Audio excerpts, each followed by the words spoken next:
welcome all. Thank you for joining us tonight. We're very happy, very, very grateful, excited to have with us His Holiness Keshava Swami, very learned teacher of Bhakti Yoga and Vedic culture, world-renowned speaker. And this evening discussion is on the topic of the malady of modernity, spiritual technologies for the new generations. So without any further ado, let us welcome Keshava Swami. Thank you, Maharaj, for being with us. So happy to see you. Thank you, thank you. Hare Krishna, everyone. Really nice to see you. It's really beautiful, actually. So many wonderful, bright souls, and just so happy to be with you. I remember coming and being with the Bhakti Bolo community. When was that, Sham? That was like 2 years ago. Last year or 2 years ago? I think 2 years ago. It was 2 years ago, I think March 2023. Yeah, more than 2 years ago now. Yes, and I just have such amazing, happy memories of being with all of you. It almost felt like just being at the beginning of the pioneering Hare Krishna movement with all these young, enthusiastic, dynamic, colorful, charismatic souls. So yeah, I'm really looking forward to coming to Italy soon. Let's see when it's possible to get some real pizza and also to be with all of you, of course. Um, All right. So, am I speaking okay in terms of pace? Because I know there's probably an Italian translation going on. Am I okay, or am I like a bit too fast on the London English, or it's okay? Yeah, Kama Gayatri is translating and she's doing thumb up. Okay, So, Karma Gayatri, you have to strike me out if my London passion gets too much. So Hare Krishna, everyone. We'll begin with some prayers and then we'll go from there. Om Jnanati Mirandhasya Jnananjana Shalakaya Chakshurunmilitam Yena Tasmai Shri Gurave Namaha Nama Om Vishnupadaya Krishna Preshthaya Bhutale Srimate Bhaktivedanta Swami Niti Namine Namaste Saraswati Deve Gauravani Pracharine Nirvishesha Shunyavadi Paschatya Shri Krishna Chaitanya Prabhu Nityananda Shri Advaita Gadadhara Shri Vasadi Gaura Bhakta Vrinda Hare Krishna Krishna Krishna Hare Hare Hare Rama Rama Rama Hare Hare Srila Prabhupada Ki Jai. Just before I begin, Sham, I'm just going to ask you to give me an orientation on who's on the call. I see many bright faces, which I know. I see also many devotees who are like way more experienced and learned than me, also. So that's very nice to see as well. And do we have some people on the call who are like just like starting out on this beautiful journey? Is it like a mix or like just good for me to know? yes, it's mixed. It's very, It's very a mix. variegated. Okay, And wonderful. new Okay. ones and more ripe ones and old ones. Yeah.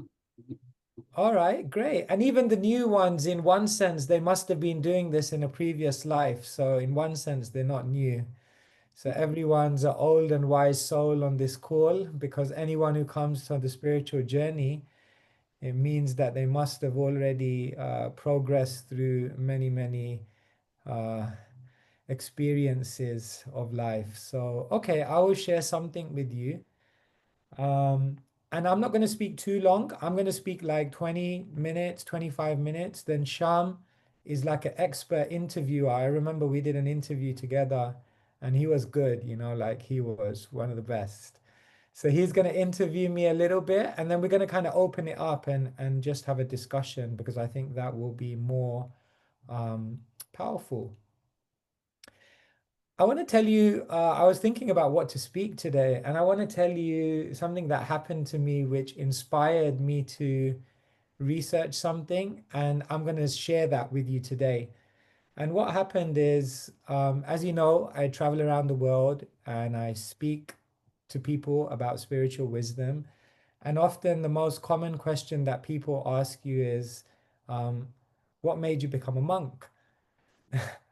So when I was 21, as you know, many of you know my insignificant life story, but when I was 21, I graduated from university and I had to make a decision of what I wanted to do in my life. And I made the decision to become a monk. Um, and so this person asked me this question, and normally I just answer it automatically, but on this particular occasion, the thought went through my mind that I was reflecting back on the decision I made to become a monk. And as I was reflecting on it, I realized how close I was to making the decision not to be a monk. Because when I was 21, and you can imagine, my parents just paid for like a £30,000 education, and they were expecting me to become like rich and famous and influential and all of those things. And then you have to tell them that you're going to turn away from it all.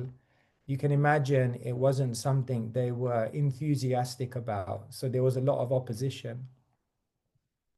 And there was one moment in my life, I don't want to over dramatize it, but it was kind of like this. There was a moment where I was in my room, my parents were angry, they were also crying, and they were telling me, don't do it. And in my heart, I was thinking, I have to do it. But then my mind was telling me, you can't do it. And I got up from my room and I was about to go down and tell my parents, okay, I'm not going to do it. And as I got to the door and put my hand on the door handle, something in me said, you got to do this.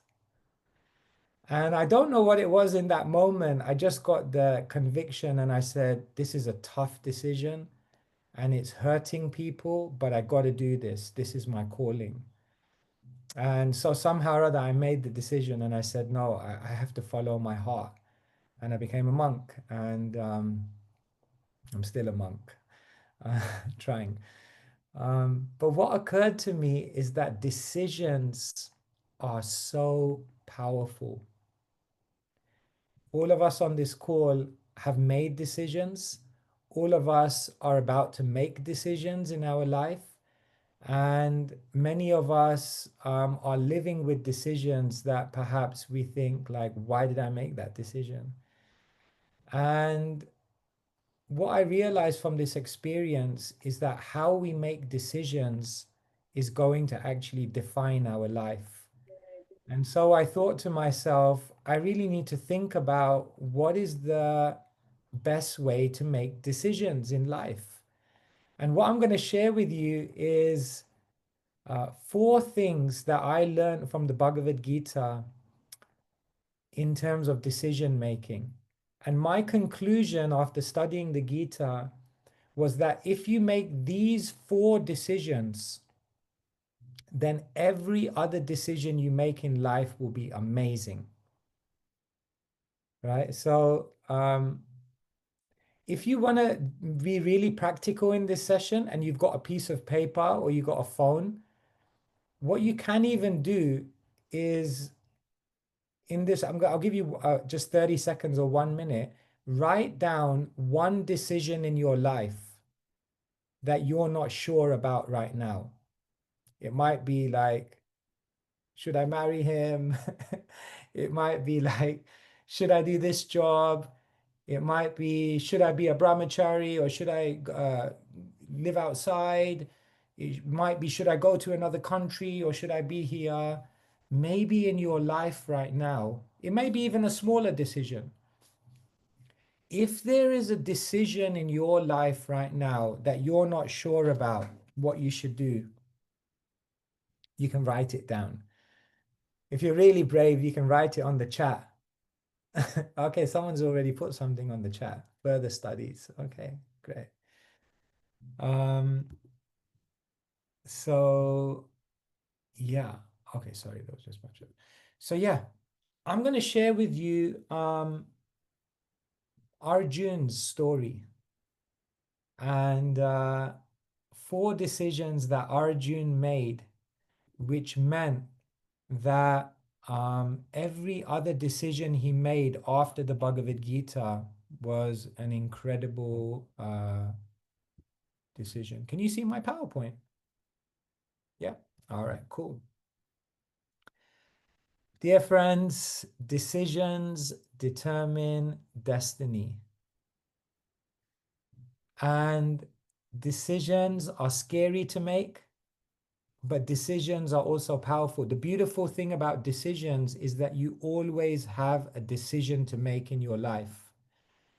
One powerful thing I want to share with all of you is that where you are doesn't determine who you are. Sometimes we feel like I'm in a place in my life, I don't want to be here, it feels like a prison, I made a bad decision, and now my life is ruined. No, there's always the opportunity to make another decision that can make your life go in the direction you want it to go. However, in order to make good decisions, there are first 4 decisions that you need to make. And before I tell you what those 4 decisions are, if I asked you the question, what usually drives our decision making? When you need to make a decision, what do you think influences you to make any particular decision? Anyone want to give an answer? Can people unmute themselves, Sham? Yeah. Does anyone want to give an answer? Like, what do you think when we need to make a decision? What do you think we're normally influenced by that, make us make a particular decision? Okay, Devanshi says because of the rewards that we get. Okay, good. What other things do you think cause us to make a decision in our life? Okay, our impact, the impact it has on the future. Karma Gayatri says the people around us. Yes. Mansi says your peers, your family. Okay, fears. Bhakti Balo says values. Amazing. Elizara says emotions. Spiritual master. Amazing. Yeah, there are different things which drive our decision making. And what I'm going to show you on the screen is what most people's decisions are driven by. Most people's life decisions are driven by other people. What is everyone else doing? We kind of look around and we think, I really want to do this, but no one else is doing it. Therefore, I shouldn't do it. And sometimes we kind of look at something and think, I don't really want to do this, but we look around and everyone is doing it. And we think, well, then I may as well do it. It's amazing how much we're influenced in our decision making by other people. The other thing that influences our decision making is our own logic. We make a calculation. This is the impact it will have on the future. This is what I'll get from it. We kind of calculate, do all the cost and benefit in our head, and then we make a decision. Sometimes there's not much intelligence involved in our decisions. We just do it because it feels good. Have you ever done that? We sometimes just do it. It's amazing how sometimes we make massive decisions just on our mood. Relationships are like a classic one on this. Sometimes we make a massive decision on a relationship just on immediate emotions and mood. And this is also a massive one, traditions. I was born in an Indian family, and that means there were only 3 options: doctor, lawyer, or failure. That was the tradition. That was the tradition I was born in. So sometimes the traditions around us, they also affect our decision making. Now, people make their life decisions based on these 4 things, most people. But what Krishna teaches in the Gita is that we have to do something different in order to make the right decisions. And I'm going to share that with you. The 4 decisions that Arjuna makes, which makes every other decision amazing. And the first decision that Arjuna makes is he makes the decision to challenge. It's so easy to go on with the flow of life, to do what everyone else is doing. to live up to society's expectations, to follow the definition of success that the media tells us. And oftentimes, even though it doesn't resonate with our heart, very, very few people are actually challenging the traditions, the trends, the opinions, and the expectations of people around them. Now, we're not saying that all of those things are bad, but all of those things can't dictate your decision. Sometimes you also have to challenge what society is telling you to do. And in the Bhagavad Gita, this is exactly what Arjuna does. There's a battle, it's intense. Everybody is expecting Arjuna to just pull out his bow and arrow and start fighting. And right when the fight is about to begin, Arjuna says, stop. I need to challenge. Should I really be fighting in this war? And Arjuna takes the time to challenge what everyone is telling him, you just have to do this.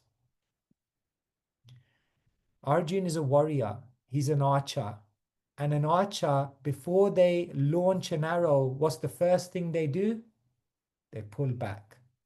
Because if you pull back, then when you release the arrow, boom, you can penetrate the target with greater force.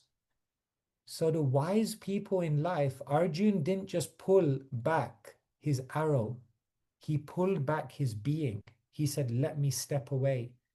In a beautiful verse, he tells Krishna, Senayor ubayor madhye ratham stapayame chuta. He says, Krishna, take me to the middle. I'm going to challenge what everyone's telling me to do. I'm going to challenge whether I should actually be fighting on the battlefield. So the first thing I want to share with all of you is that when you're making life decisions, make sure you're not just going with the flow. Make sure you're not just going with what tradition, people, expectations, opinions are telling you to do. Make sure you're doing something which is resonating with something deeper within you. Because they say the worst type of success is when you fulfill all of your goals and then later on you realize they were somebody else's goals. So this is the first thing. John F. Kennedy says, conformity is the jailer of freedom and the enemy of growth. Don't just try and be normal. Don't just try and fit in. Bhakti Tirtha Maharaj, he said, those who are now considered normal accept the principles and values of an insane world. And so we don't want to just conform with what everything and everyone is telling us to do. We have to be ready to challenge. And that's the first thing that Arjuna did. He opened up all of the options. Most people would have thought walking away from the battlefield is not even an option. Arjuna said it's an option. Let's question everything. He didn't. He didn't walk away from the battlefield, but he opened it up as a possibility. So we have to open up all the possibilities before making a decision. Okay? The second decision that Arjuna made was that he made the decision to consult. You see, oftentimes we make decisions, but we don't consult with anyone outside of us, and we don't consult with anything outside of us. We just make decisions up here in our own mind. But our mind, our intelligence, and our experience is limited.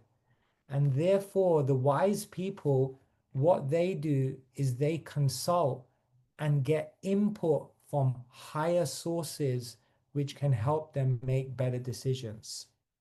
When your eyes are full of tears, you can choose to be all ears. And that's what Arjuna did. Arjuna came to Krishna, and what did he say? Shishya steham sadhimam tvam prapannam. In Sanskrit, this means, Krishna, I'm confused. Now you please guide me.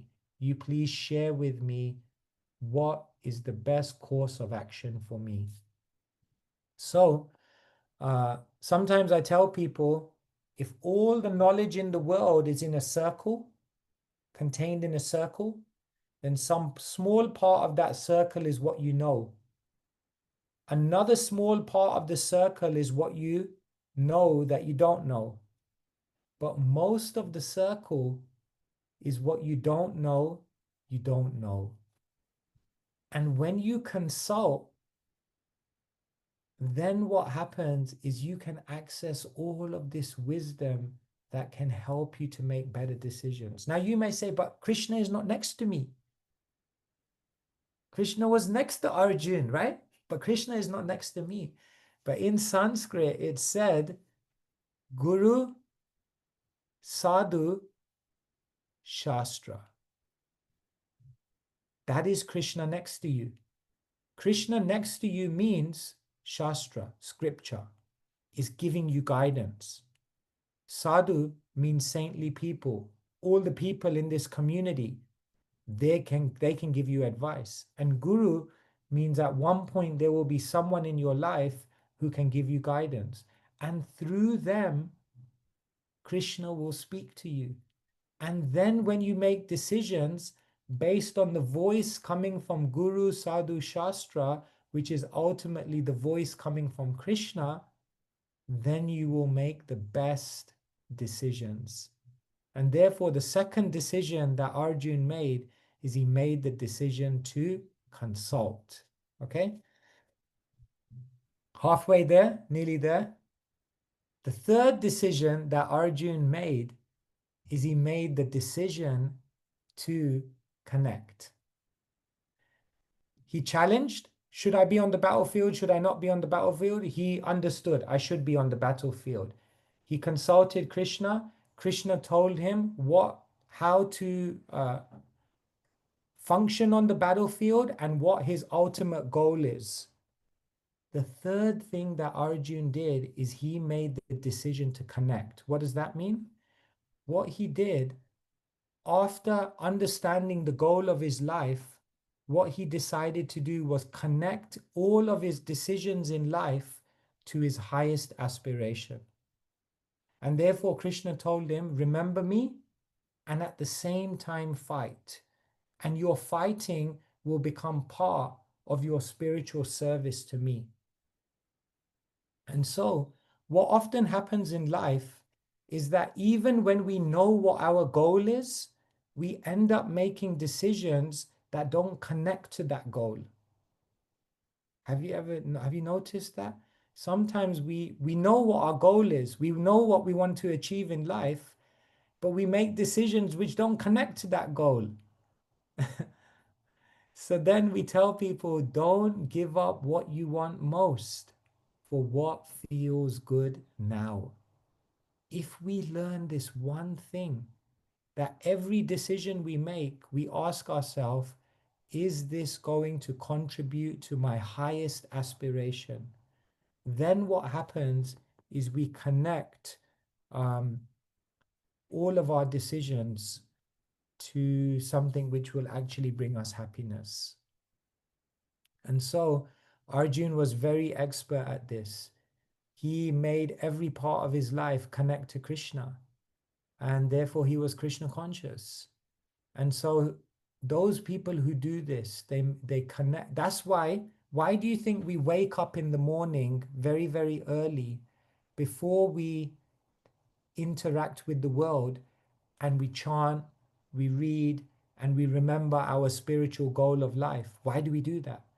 So that when we go into the world and we make decisions every day, we can connect it to that spiritual identity and that spiritual goal that we have. So the third thing to do is make the decision to connect. And the final thing that Arjun did is he made the decision to be courageous. The very final words of the Bhagavad Gita, Krishna says, Ma Sucha, which literally means do not fear. If you want to make the best decisions in life, don't constantly be overcome by fear. Don't constantly be negative. Don't constantly meditate on what could go wrong, but start getting excited about what could go right. Because, dear friends, fear is a reaction. Courage is a decision. And so many people, they know what decision they should make, but they're overcome by fear. Fear of failure, fear of whatever it may be, the future or whatever. But we have to be courageous, you know. And one thing I want to share with you on being courageous in making decisions is that know that everything you do is a risk. And shall I tell you something? Not taking a risk is also a risk. Not making a decision is also a decision. Not doing one thing means necessarily you've decided to do another thing. And therefore, sometimes we say, no, I'm going to take the safe option. I'm not going to take a decision. That's also a decision. So therefore, the best thing to do is, if we've challenged, if we've consulted, and if we're confident that this decision connects to my highest goal, then be brave and do it. And Krishna says, Masucha, don't worry, I will protect you if you do things with the right intention, with the right sincerity. And so, Sham Govind today asked me to give you some spiritual technology that would help you in your life. And personally, I think there's no bigger spiritual technology than the technology of how to make good decisions. Remember, friends, most people in the world are making decisions because of other people. No, don't do that. Challenge. Don't just go along with what everyone's telling you to do. That doesn't mean you shouldn't listen to them, but challenge it. Most people are making decisions because it makes sense in their mind. That's very good. You have to use your intelligence, but don't just do that. Consult Guru, Sadhu, Shastra. Most people in the world are making decisions because they feel like it, because it feels good, because it is okay. You're allowed to have feelings, but remember, ask yourself more than how does this make me feel? Will this contribute to the ultimate thing that I'm trying to achieve? Remember, don't give up what you want most for what feels good now. And most people are making decisions because of tradition. But Krishna and Arjuna teach us, be courageous. It takes courage to not just do what everyone else is doing. And it takes courage to follow the path which very few people are following. But that's the spiritual path. Sometimes you'll find the spiritual path is a bit of a lonely path, because Krishna says, out of many thousands of people, only one may start walking this path. And out of many that walk this path, many will fall away and only a few will stay on the path. And then you're walking the path and you're kind of looking around like, where is everyone here? And it all feels a little lonely. But you have to be courageous and you have to walk your path. So, dear friends, if we do these 4 decisions, then I'm confident that any other decision you make will be a good decision. And so if some of you wrote down a decision that you're currently going through, later on after this event, you can ask yourself, what can I do to challenge? What can I do to consult? What can I do to connect this? And what do I do to be courageous? And then you'll make a good decision. So these are some thoughts I wanted to share with you. And I guess at this point, I'm happy to open it up to Sham Govind and others who may want to ask questions. And then we'll kind of take it from there. Thank you so much, Maharaj. I really liked the phrase, the statement, not taking a risk is also a risk, and not taking Yeah. a decision is also a decision. Um, I never thought it that way. And you made me realize that there's so much uncertainty, I guess, in my mind, but also in the world that I find myself in. And I was thinking that the future can look very scary. The future, because nuclear war threats and artificial intelligence becoming more prominent. So world around me looks more and more artificial, less and less human. So how do how does youth remain hopeful and courageous and and yeah, hopeful, I guess, hopeful and determined to develop spiritual lifestyle when the future looks so scary Thank you and so the much. world. We wake up in the morning and we see so many things happening in the world, and we think like it can be overwhelming, isn't it? All this war, all this like change, and but what I want to share with you, Sham, is that when I see all of this in the world, it actually inspires me more. Because I wake up in the morning and I realize the world needs spirituality more than ever. And even though I'm tiny and insignificant, somehow I have something that can make the world a better place, that can make people's lives more beautiful.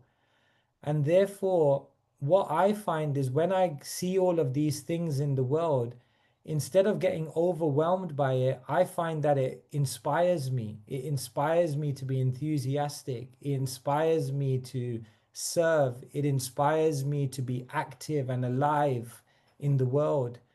And it inspires me because everything I see in the world also confirms everything that Krishna is saying in the Gita, and therefore you think, wow, it's actually true. It's And I think that the final thing I'd say is that um, sometimes we get overwhelmed and we think I can't change the world, and then we get like, we just feel like, what's the point, like. But what I tell people is that you may not be able to change the world, but you can wake up in the morning and change one person's world. You can't change the whole world. But what about if you could change one person's world?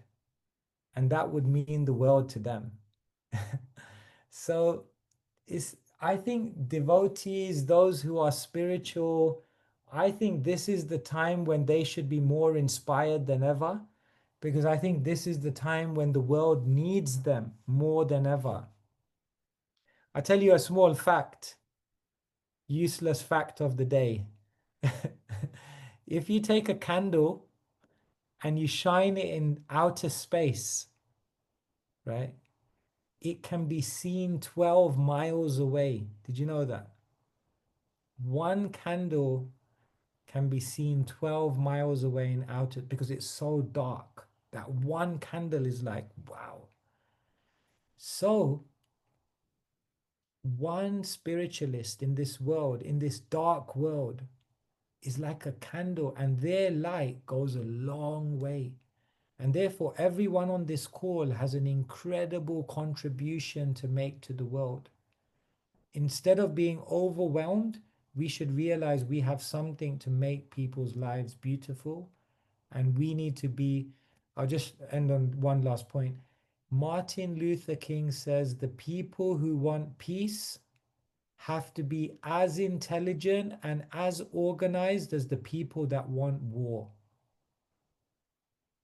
It's amazing. The people that want to do terrible things in the world, they're so intelligent and they're so organized and they're so enthusiastic. And the people that actually have something good to give to the world, they're just kind of like, "Oh, I don't know if I should do it today. I don't know." Like, no, we need to be enthused. So anyway, yeah, that's just some points. Thank you so much, Maharaj. And yes, I would like to invite everybody to join with their questions. So please don't be shy. And I know Kia, our friend Kia from Bologna, she has a question, and she's a student of anthropology, first year undergrad student of anthropology, and I think she has a question. Also, Chinta Shakti after Kia. But Kia, you want to go first? Yes, thank you. Thank you, Maharaj. A very beautiful class. And yes, my question is what to do if you live in the city, therefore not in a community situation? How to deal with distractions that go against your will to act in order to connect with the goal of spiritual fulfillment? Thank you so Thank you much. so much. It's you understood. It's a good Sam, è ben detta la domanda, Sam, puoi tradurre? Oh yeah, I think he was asking if Maharaj understood the question. Yeah, the question was very clear, I guess. Perfect. Okay, thank you. Thank you. Kila. I was mentioning that try every morning to have some time just for your spiritual practice. So if you spend some time, Kila, is that how you say your name? Kila? Yeah. Kia. Kila. Kila. Italia. If you spend some time every day, like 5 to 6, 5 to 7, and in that time, what you do is you reflect, you read, you meditate, you deepen your own spiritual consciousness, then what happens is when you come out into the world, when you come out into the city, instead of being influenced by the city, you become an influencer of the city. You see, the way energy works is whichever energy is higher, that energy tends to then subdue the other energy. And so the idea of rising with the sun and elevating your consciousness in the morning is what you do is you raise your spiritual vibration. And then what happens is when you enter the world, you actually become more powerful than the energy out there. And therefore, not only do you become unaffected by things, but you actually become an agent of positive change. And so yeah, it's like that, like you can actually make a very difficult place, you can create a spiritual a kind of spiritual influence around you, you know. Like I give you an example, the devotees in Australia, they were chanting on the streets. So then the police arrested them and said, you can't do this. This is a public disturbance. And they put them in jail. So the devotees in jail started doing a Harinam chanting in jail. And then all the prisoners started getting into it and they were having a party in the jail. And then the prison guards came to them. They said, you guys got to get out of this jail. You're more dangerous inside the jail than outside the jail. So the point is, a devotee, what they do, a spiritualist, is they raise their energy, and no matter what situation they're in, they actually spiritualize. But you have to invest. And that means try every morning to deal with the inner world. Then you can deal with the outer world. Okay. Thank you very much. All right. I think we have a question from Yamuna. Yeah, from Zurich. Hare Yes, Krishna. Hare Krishna, Yamuna. Nice to see you.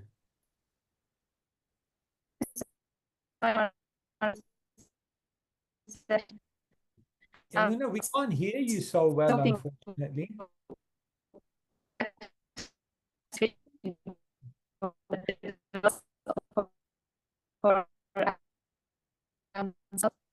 reached Yamuna, we can't hear you. Is this better? Are you hearing This me? is better. Yeah, this is better. Okay, I'm so sorry.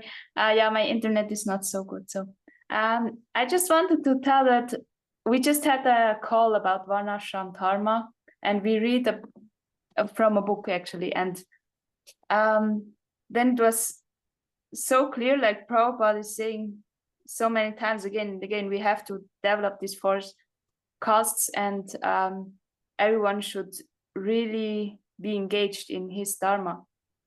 And yeah, it was just pointing out how important it is. And I remembered you to tell it's the most difficult thing to be yourself, like in a world that wants to tell you to be something else. And I think it's really important that every one of us find this thing that we have to do, and then really take the how do you call it? Yeah, to really take the responsibility of acting this. And I'm in a phase now that this is quite important for me, so maybe you can give some hints how difficult it is to find your Dharma, but how crucial it is to follow your nature. Thank you so much. Yeah. They say some decisions are easy to make, but very difficult to live with. And some decisions are difficult to make, but eventually they're much easier to live with. So following your Dharma, sometimes it's not easy, you know, because there are pressures. You have money you need, there are people telling you to do things, and it's difficult. Even though something doesn't resonate with you, you feel I have to do this because all these pressures are there. But the Manusamhita says that dharma rakshita rakshita. If you protect your dharma will protect you in the end. And so each one of us have a unique ability, each one of us have a unique personality, and each one of us have a unique contribution to make to the world. And we need to find what that is. And in order to do that, you need those things that I told you. You need to challenge, you need to consult, you need to be courageous.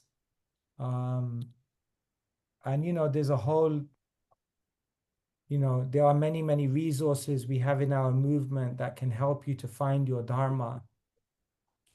But the ultimate thing is you have to be brave. And you have to be patient as well. Because Dharma is not just something that you'll find overnight.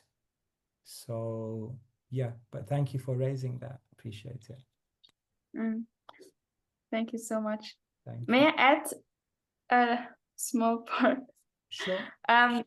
Sometimes our mind is telling us crazy things that we're actually not our, that doesn't fit to our personality so much. And how would you really see that actually this is my thing or is not my thing? That the mind tells us. But that's why I said consult. That's why you have Shiksha gurus. That's why you have others in your life who can help you to distinguish between what are just irrational fears or irrational negativity or limiting thoughts. Good mentors, good coaches, encouraging people around you can help you to see through all of that noise. Thank you so much, Maharaj. Yeah, all right. Thank you, Yamuna. And Achinta Shakti Devi has a question. Thank you so much, Maharaj, for your inspiration. My question is, often, if I feel and I want to achieve certain goals, I feel that I continue to make a small choice in the devotional service that lead me to the opposite path. Why do I do it, and how to improve myself about this choice? I don't know if it's clear, the question. Sorry, because my English is not So really you like, sometimes you make decisions in your devotional life which are taking you in a different direction. Yes, small decisions. Yeah, why? And I think say why I did this. The wrong choice, small, but not the exactly choice for improve myself. Thank you so much. You see, oftentimes we just look for the decision that is easy. We look for the decision that everyone will appreciate us for. We look for the decision that will make us fit in with everyone else. We look for the decision that we think, is basically the point I'm making is that we don't make the best decision. We make easy decisions. We make decisions which will give us some immediate benefit. We make decisions which will please other people. But eventually, even though we get all of those temporary things, eventually we feel dissatisfied because it wasn't the right decision.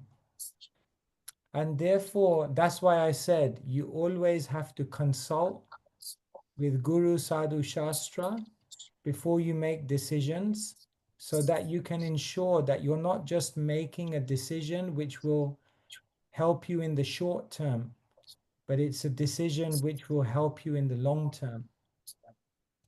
So Arjun also says to Krishna, why is it that even when I know the right thing to do, I still keep doing the wrong thing? And Krishna says, because you have lust. And what does lust mean? It means that we're looking to get some immediate benefit. But that which gives you immediate benefit is not always the best decision. So we shouldn't look at, in Sanskrit, there are two words, Shreyas and Preyas. Preyas means that which is giving you immediate benefit. But Shreyas means that which is giving you ultimate benefit. And so we should, every decision we make, we always have to think, connect to your highest aspiration. Is that okay? Thank you. Hare Krishna Maharaj, isn't that selfish if we connect to our highest aspiration? Sometimes I think we might feel selfish. Oh, this is just what I want. This is just my dream, my ambition, my aspiration, and my senior, they expect me to do small, menial service. I'm expected to be humble and always obedient, always silent. And no, silent is too much, but you know what I'm saying. So maybe how do we balance that apparent dichotomy? Our highest aspiration, Sham, is to serve in the best way we can. And sometimes in a situation, we have to serve by doing the humble service. And that's what's needed at that time. And then we put our ego to one side and we just wash the pots, or we do something that nobody else wants to do, because that in that moment, that's the best way to serve. But sometimes, Sham, we say no to things and we say, no, I have a higher ambition. And that higher ambition, if it's meant to ultimately be used in service to Krishna, that higher ambition is not selfish. Right? Srila Prabhupada, his god brothers, many of them wanted him to stay in the ashram in India and just do some menial service. And Prabhupada said, no, I have a bigger mission.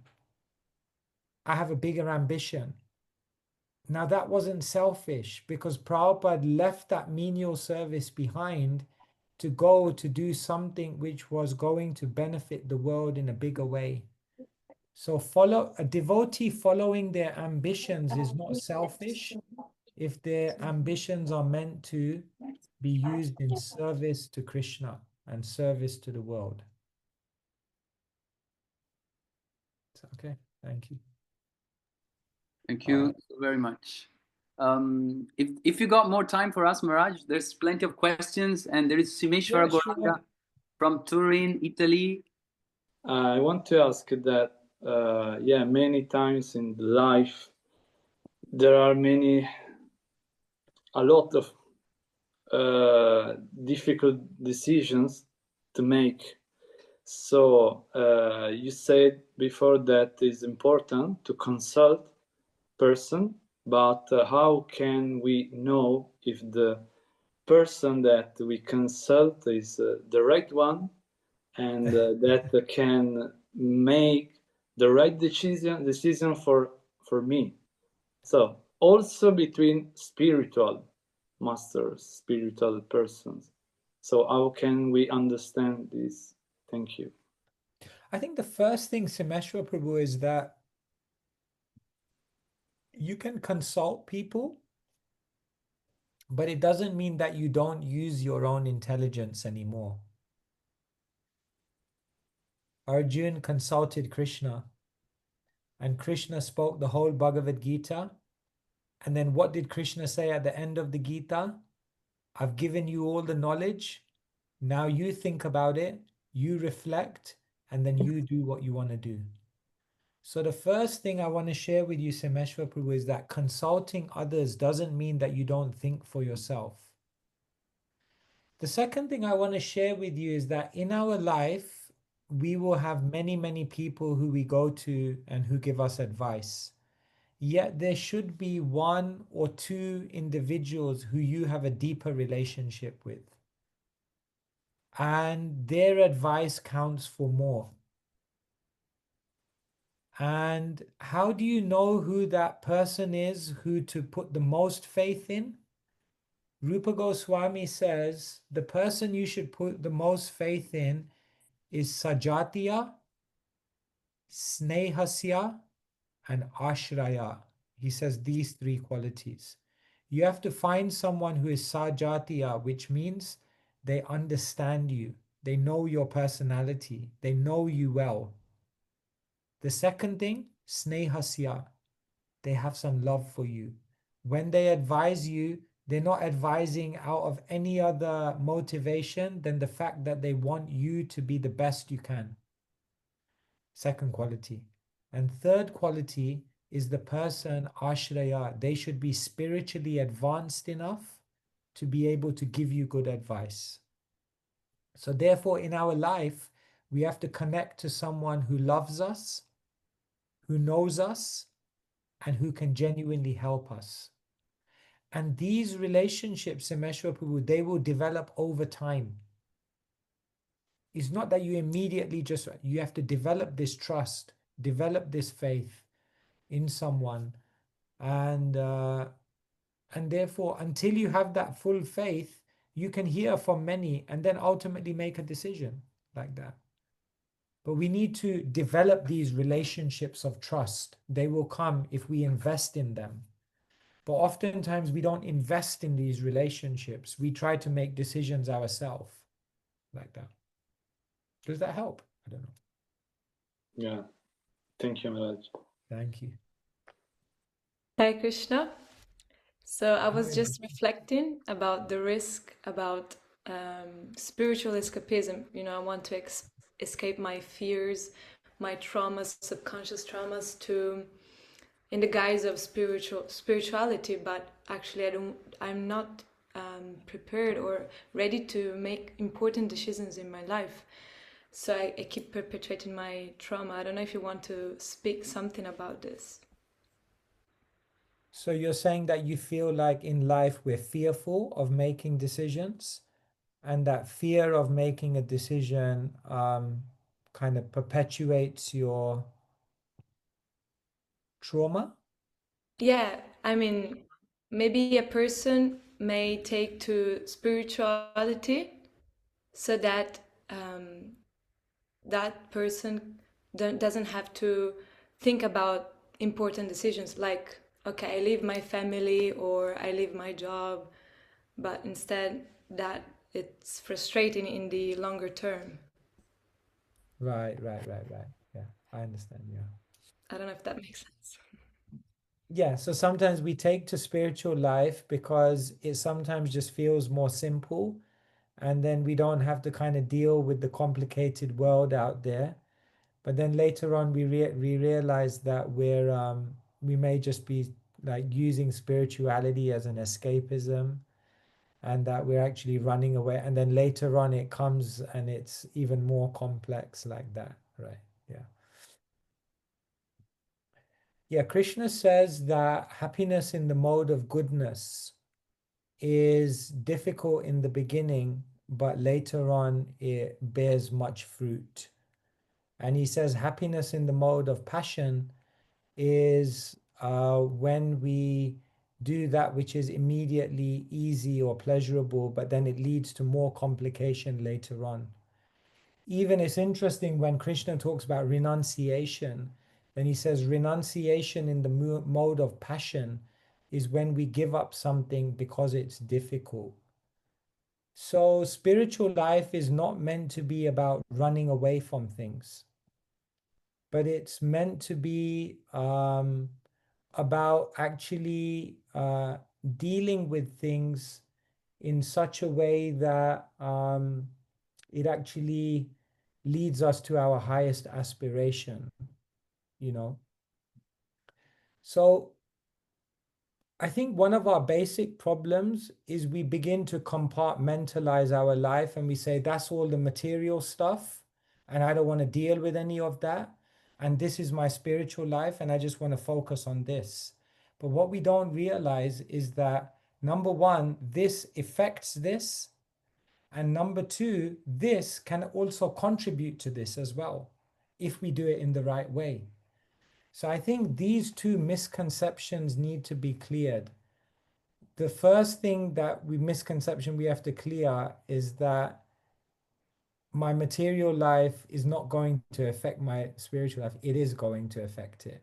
If you have a disease and you're just kind of like, well, I'm just going to chant Hare Krishna so I don't have to go to the doctor and think about all these things. Well, I'm sorry, it's going to affect you in the long term. So the material effects. But the second thing, which is more positive, is that if you deal with the material thing in the right way, it can actually contribute to your spiritual path.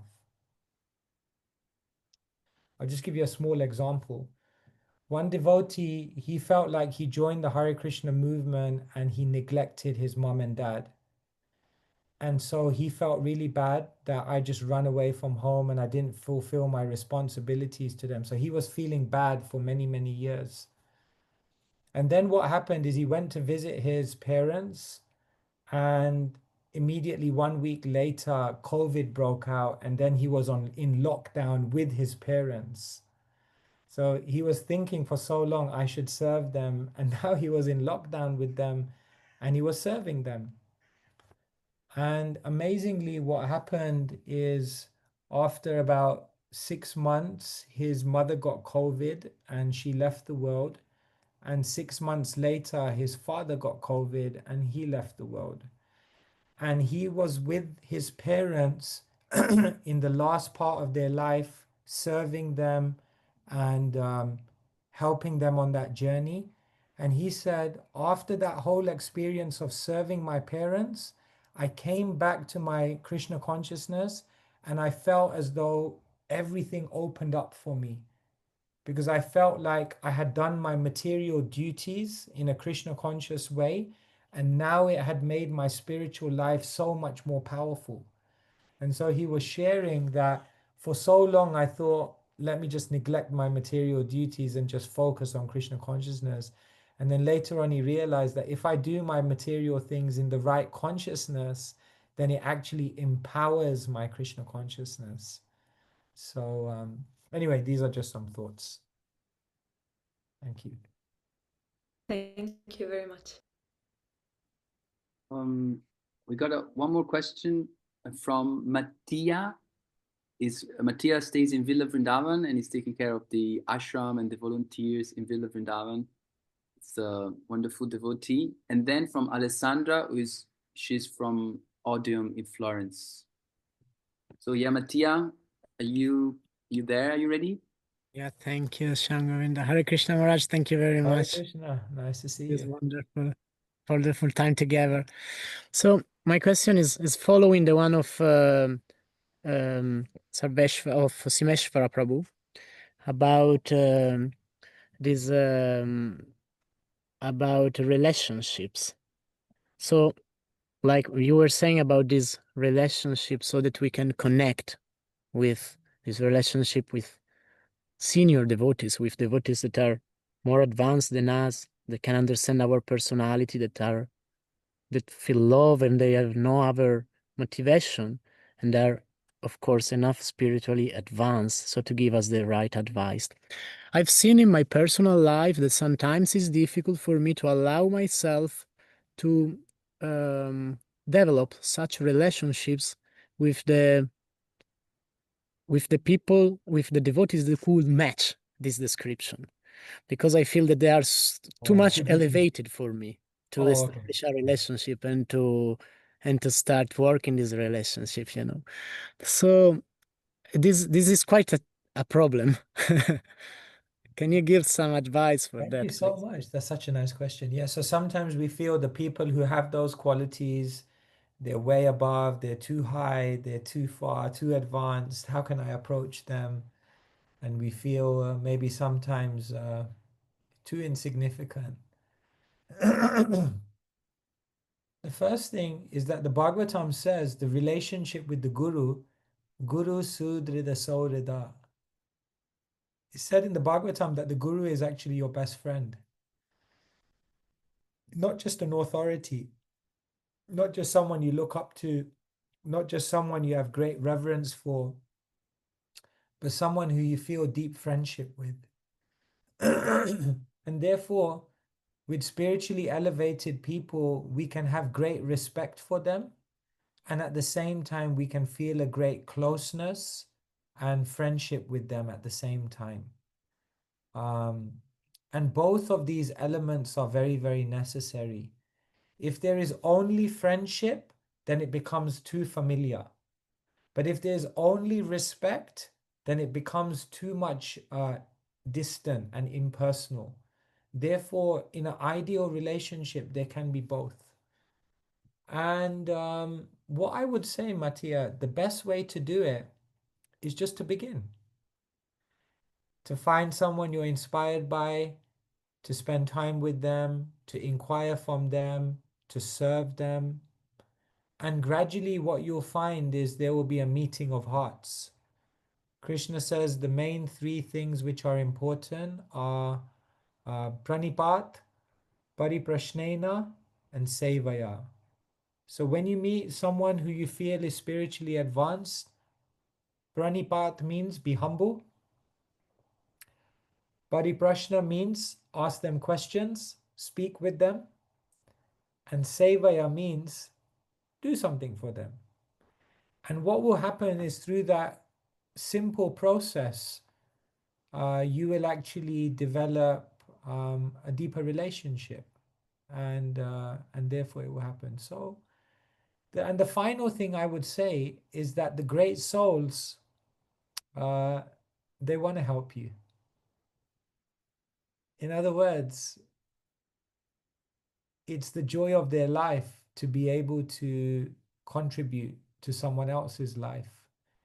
And therefore, we shouldn't feel intimidated to approach them, because it's actually what they love to do.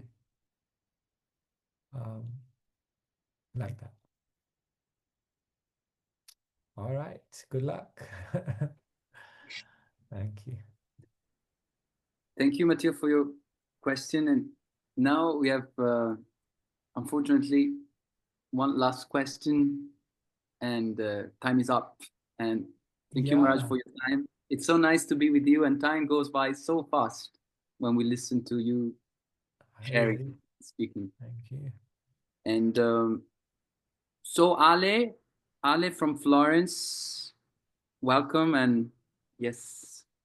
Hare Krishna. Hare Krishna. So my heart, I'm sorry, my question. My question is about the heart and the fact that as soon as we start living with our heart open and really like going around the world vulnerable, we really have to go through a lot of pain and disappointment. And I guess that for me, at least, the path was opening up and then getting hurt and then closing again, then opening up and then getting hurt again. And at some point you're like, okay, well, when is this gonna end? Like, am I brave or am I reckless here? Thank you so much. Yes. We tend to go to extremes, you know, Alessandra. It's like we fully open ourselves up and then someone hurts us or something hurts us. And then what we do is we go to the other extreme and then we just close up completely. And then we realize that's also painful because there's no connection. So then we open up again. And what we have to do is we have to open our heart in a progressive way, in a safe way, amongst people who we spend time with, who we develop trust with. We need to take risks, but we can take risks in a calculated way. You know what I tell people? There's comfort zone and then there's crisis zone. But in the middle of those two zones is what we call the creative zone. And so what most of us do is we just oscillate between the comfort zone and the crisis zone, and we just go from one to the other. But what we need to learn how to do is just live in the creative zone. We need to be in a zone where we're bending ourselves without breaking ourselves. We need to be in a zone where we're exploring, we're finding, we're opening, but there's also enough security and protection so that we don't get hurt. And I'm speaking it may feel very theoretical, and the best advice I can give you is find a beautiful community of people who you trust. And in a community of people who you trust, in a community where you have relationships where people know you, love you, and can have the spiritual wisdom to help you, you can actually learn how to open yourself up, follow your heart, and do it in a safe way. So, yeah, I think those are some thoughts. Yeah. Thank you. Thank you so much. Thank you so much, Maharaj. Thank you for your time. And I think I was wondering one more question. How can you, Maharaj, be so learned and knowledgeable and eloquent, but at the same time so nice and kind and humble? I don't know that I'm knowledgeable. I mean, I've just, whatever I hear, I try to share it. I think we're all learning from each other. But yeah, the Bhagavad Gita is so practical. It kind of answers every situation, everything that we go through in our lives. And so if we study the Bhagavad Gita really well, I think, yeah, we get so much strength and clarity in our life. So, yeah, I just wanted to say thank you. It's so wonderful to see all of you, such a progressive, creative community. And yeah, just wishing you all the best. And I'm sure we'll meet somewhere along the journey, as they say. And may you be empowered, and may you find your spiritual dreams, and may you make those 4 decisions before you make any other decision. And then all will be okay. Thank you, everyone. Thank you so much. Appreciate your time. Thank you, Maharaj. Thank you, Maharaj. We'll be waiting for you to come back to Italy. We'll be waiting. Looking forward. We'll connect soon. Enjoy your evening, everyone. Take care. Thank you so much. Hare Krishna. Keshava Swami Maharaj ki. Jai. Very good. Yeah. Haribo. Thank you so much. Thank you so much. Very good. Thank you. Hare Krishna. Hare Krishna. Thank you. Hare Krishna. Thank you.